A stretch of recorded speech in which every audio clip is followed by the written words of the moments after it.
अभंग क्रमांक 12। पौर्णिमेच्या दिवशी चंद्र झाला अस्त, देहाची ही गत तैशी होई। कर्णबंद होती नेत्र आच्छादिती, मग कैशी गती होय दादा।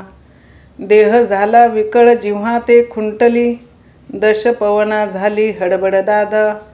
तेथे कोण कळा सद्गुरूने दिली, देहासी कैसी झाली मोक्षगती। म्हणे मुक्ताबाई फेडावे हे भिन्न, कोणते साधन करू दादा। मागील दृष्टांताने सुखावून जाऊन मुक्ताबाई अंतर्मुख बनली।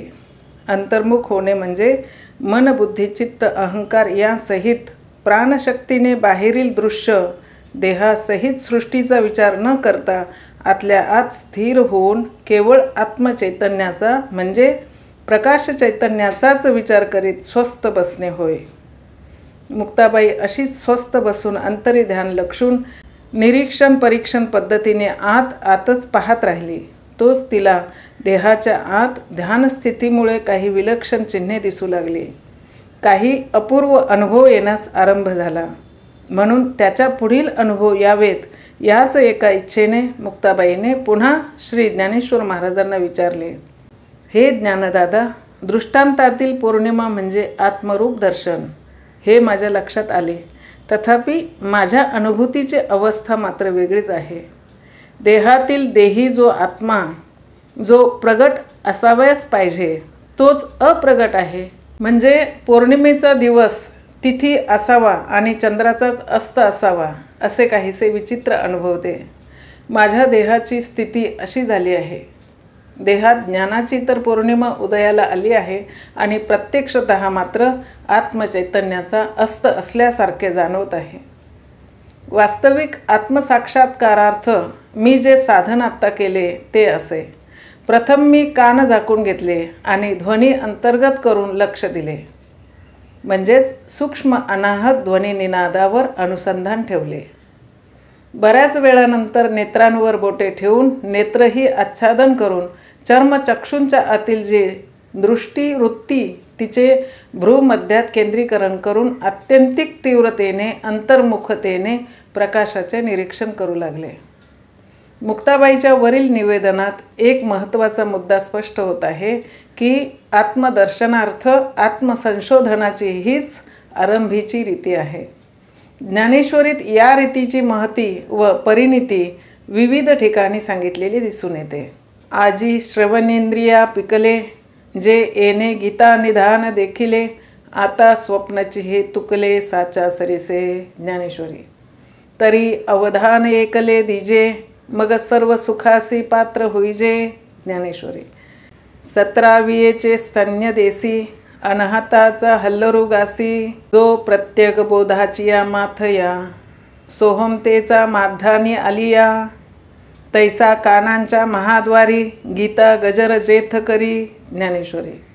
श्री ज्ञानेश्वर महाराजांचे अनुयायी संत एकनाथ महाराजही स्वानुभव असंच सांगतात।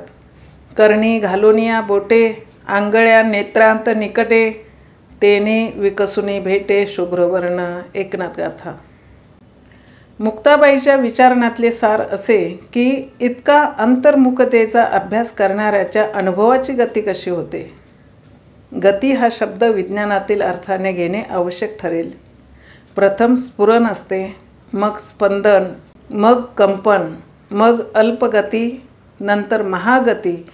इतक्या स्थित्यंतराच्या साह्याने अंतर्मुख आतल्या आत स्थितीतील ध्यान अभ्यासाधिष्ठानाने महागतीतून अल्पगतीत, नंतर कंपनात, नंतर स्पंदनात, नंतर स्फुरणात आणि शेवटी स्वस्थितीत म्हणजेच स्थिरतेत येण्याच्या दृष्टीने किती उन्नती होऊ शकते। उलट पुलट प्राण्या माघारी हा विचारण्यातला आशय। कान झाकून डोळे आच्छादून नादावर व प्रकाशावर युगपत म्हणजेच एकाच वेळी अनुसंधानाचा अनुभवलेला परिणाम मुक्ताबाई आता श्री ज्ञानेश्वर महाराजांना सांगत आहेत। प्रथमतः माझा देह विकल झालेला मला अनुभवाला आला। या वाक्याच्या अनुभवाच्या दृष्टीने 3 अर्थछटा प्रत्यास येतात। पहिली छटा, ध्यान अभ्यास सुरू होताच श्री गुरु कृपा प्रसादामुळे पायांच्या अंगठ्याकडून ऊर्ध्व मुंग्या आल्याप्रमाणे झिंझिण्या येत येत मस्तकापर्यंत येऊ लागून तितक्या शरीराच्या भागात एक विशिष्ट प्रकारचा बधिरपणा, जडपणा जाणवतो. यास ज्ञानेश्वरीतील महायोगांतर्गत देह अहंकार लीन होत जाणे आणि वैराग्य चढणे असे म्हटले जाते. जे वैराग्याची शिव देखती, तथापि सोप्या शब्दात देह विकल होत आहे अशा शब्दात मुक्ताबाई प्रथम अनुभव व्यक्त करताना दिसत आहेत. दुसरी छटा. ध्यान अभ्यास प्रकर्षाने उन्नत होऊ लागताच गुरुकृपेने जागृत झालेली कुंडलिनी शक्ती मूलाधार चक्रावरून पाठीच्या कण्यातील सुषुम्ना नाडीतून ऊर्ध्व संचलन करीत ब्रह्मरंध्राकडे झेपावते. तावत कालपर्यंत ती शरीराचा पूर्ण ताबा घेत असल्याने देहाची विस्मृती होऊन आतील शक्ती सामर्थ्ययुक्त, नादयुक्त, प्रकाशयुक्त अनुभव चाललेला असतो. हेही देहाचे एक प्रकारचे विकल होणेच होय. तिसरी छटा. ही उत्कर्ष पावलेली उन्नत अवस्था होय. यास प्राण प्रत्यावर्तन स्थिती असे म्हणता येईल. या अवस्थेत श्वसन संपूर्ण अंतर्मुख आणि ऊर्ध्वमुख झालेले असते. त्या योगे देहविस्मृती स्वाभाविक होऊन सर्व प्राणांची प्रवाह स्थिती ऊर्ध्व झालेली अभ्यासकास अनुभवायला येत असते. पांगुळले यमुनाजळ, पक्षी राहिले निश्चळ. एकनाथ गाथा. हे सर्व मर्म मांडताना मुक्ताबाई सांगत आहे की देह विकल झाला होता. जिव्हा, बोलणे, वाणी खुंटली होती आणि शरीरांतर्गत दश प्राणांची गती ऊर्ध्व झाल्यामुळे त्यांच्यात एक प्रकारची गडबड उडून गेल्याप्रमाणे जाणवत होते. देहाच्या निरसने पाविजे त्या ठाया. तुकाराम गाथा.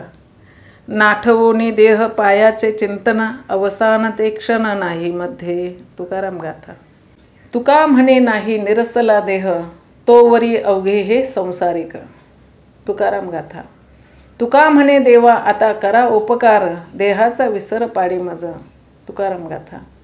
थोडक्यात देह विकल होणे, जड होणे, त्याचे विस्मरण होणे अनिर्वाय झाले. देह विस्मृती म्हणजे स्थूल सूक्ष्म कारण महाकारणाचेही विस्मरण होय. आणि जिव्हा खुंटते यात दोन स्पर्श जाणवतात. एक जिव्हा निसर्गतः टाळूला वरच्या अंगाकडे आपण होऊन जाते असाही असलेला अर्थ अनुभवी प्रज्ञावंत जाणतील.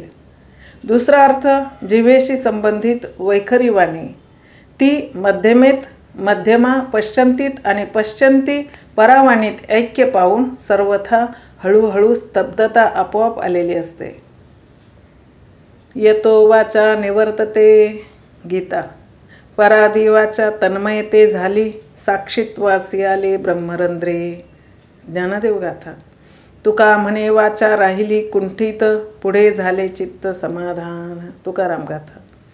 तात्पर्य देह विकल झाला, वाणी खुंटली, दश प्राणांची ऊर्ध्वगती बनली असा जो ध्यान अभ्यासात अनुभव आला.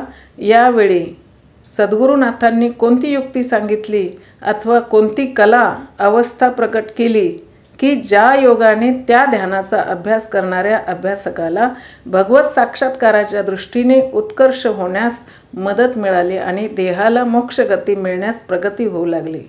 हे जे जिज्ञासायुक्त माझे उद्बोधनार्थ प्रश्न आहेत त्या सर्वांचे आपण निरसन करून पुढील साधना कोणती करणे आवश्यक आहे ते सविस्तर सांगून हे ज्ञानदादा ते माझ्याकडून आपण करून घ्यावे.